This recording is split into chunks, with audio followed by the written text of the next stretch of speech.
तो दोस्तों, आज के इस वीडियो में हम बात करने वाले हैं आज से करीब 50 साल पूर्व में हुए भारत पाकिस्तान के समुद्र युद्ध के बारे में, और इसके साथ साथ युद्ध में घायल हुई Indian navy ship INS khukri के पीछे बनाए हुए मॉडल के म्यूजियम के बारे में।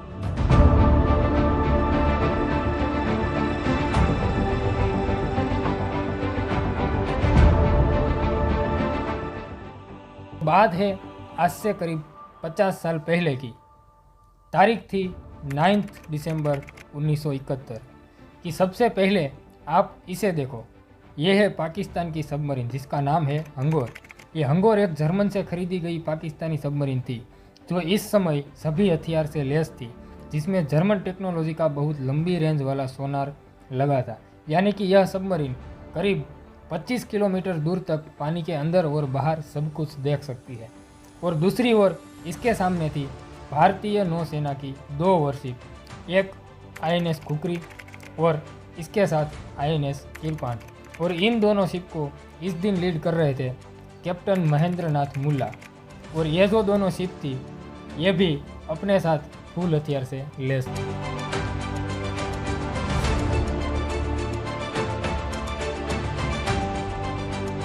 करीब रात के 8 बजे 9 दिसंबर 1971 की रात्रि के अंधेरे में भारतीय नौसेना की 2 शिप दुश्मन की सबमरीन को ढूंढ रही थी। तभी दुश्मन शिप की लंबी रेंज के कारण उसे पता चलता है कि आईएनएस किरपान और आईएनएस खुकरी उसे ढूंढ रही है, लेकिन यह बात भारतीय शिप को नहीं पता थी। दुश्मन शिप अपने रीजन में ही है।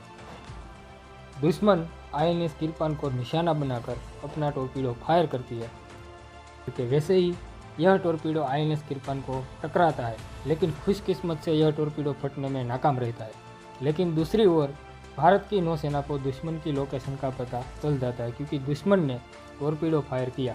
उसी वक्त कैप्टन आईएनएस खुकरी में सवार थे उसको तेज़ी से दुश्मन की ओर बढ़ाते हैं, लेकिन तभी तुरंत दुश्मन आईएनएस खुकरी को टारगेट करके एक दूसरा टॉर्पीडो फायर करते हैं, और वह टॉर्पीडो आईएनएस खुकरी के ऑयल कंटेनर के पास में टकराई और बड़े धमाके के साथ में भारत का वॉरशिप बहुत खराब कंडीशन में टूटकर आग की लपटों में जल उठा।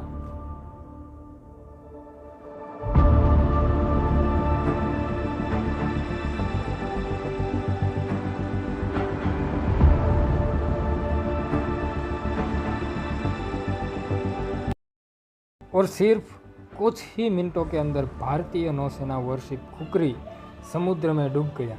इसमें सवार नौसेना के जवान में से सभी को कप्तान ने कहा, आप सब जान बचाकर सेफ्टी बोट में चले जाओ। इसमें से कुछ बच गए और कप्तान सहित 193 सैनिक खुकरी के साथ में डूब गए। उस समय शिप कप्तान अपने जूनियर को मदद कर रहे थे और अपने आप को शिप के साथ में डूबने का डिसीजन लिया। इस अंधेरी रात में भारत के 194 जवान सहित आईएनएस खुकरी ने जल समाधि ली। दोस्तों, आज़ादी के बाद यह आईएनएस खुकरी पहली ऐसी वॉरशिप थी जो डूबी थी। तभी उस समय के बाद भारत ने उस आईएनएस खुकरी F-149 शिप के बाद में उसका दूसरा वर्जन आईएनएस खुकरी P-49 को 1986 में बनाकर तैयार करी, और तब से लेकर आज तक यह खुकरी P-49 ने अपनी ड्यूटी को लाखों किलोमीटर की दूरी तय करके निभाई, और साल 2021 में रिटायर होकर जहां पर वॉर हुई थी वहीं दीव के 56 किलोमीटर के समुद्र में उसी किनारे पर आज की तारीख में आईएनएस खुकरी P-49 को एक म्यूजियम के तौर पर रखा गया है।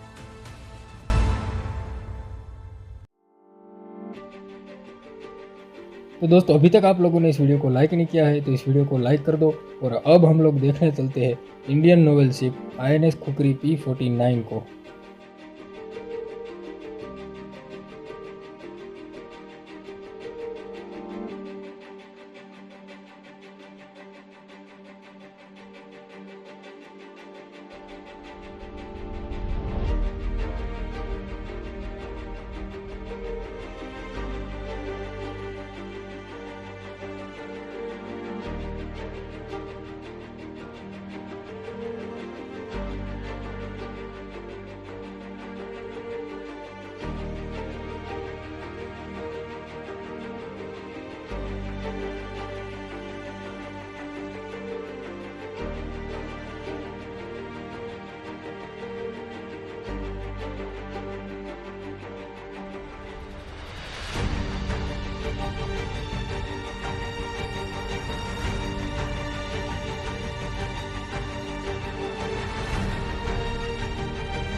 जब ये रिटायर हो गई, विशाखापट्टनम से टो करके यहाँ पर रखा गया। इसका उद्देश्य है कि लोगों को जागरूक करें अपनी सेना, अपनी सुरक्षा के प्रति, कि क्या आपको भी कुछ योगदान देना चाहिए। तो आपको सबसे बड़ा योगदान है देश के आंतरिक सुरक्षा में। कोई भी देश विरोधी गतिविधि आपके आजू बाजू हो रहा है, इमीडिएटली शासन प्रशासन को इन्फॉर्म करो।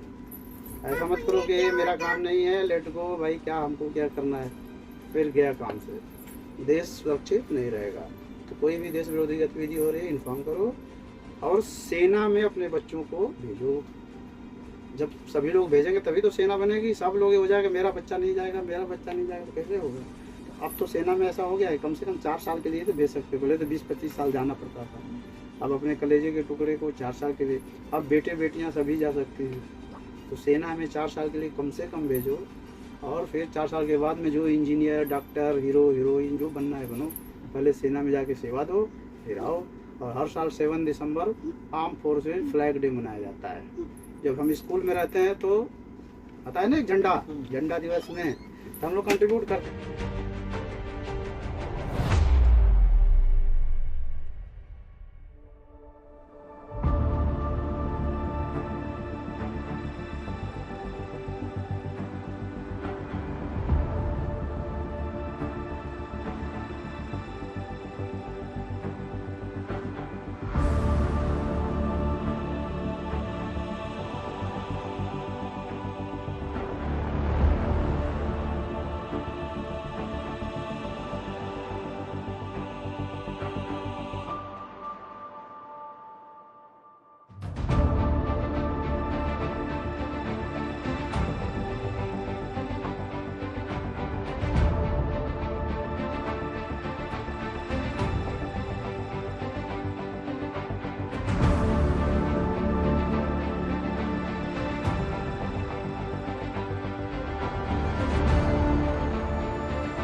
तो आपको वीडियो पसंद आए तो इस वीडियो को लाइक ज़रूर से कर देना है। हम मिलते हैं आपको इसी तरीके की वीडियो में आगे। तब तक के लिए जय जवान, जय किसान, जय हिंदुस्तान।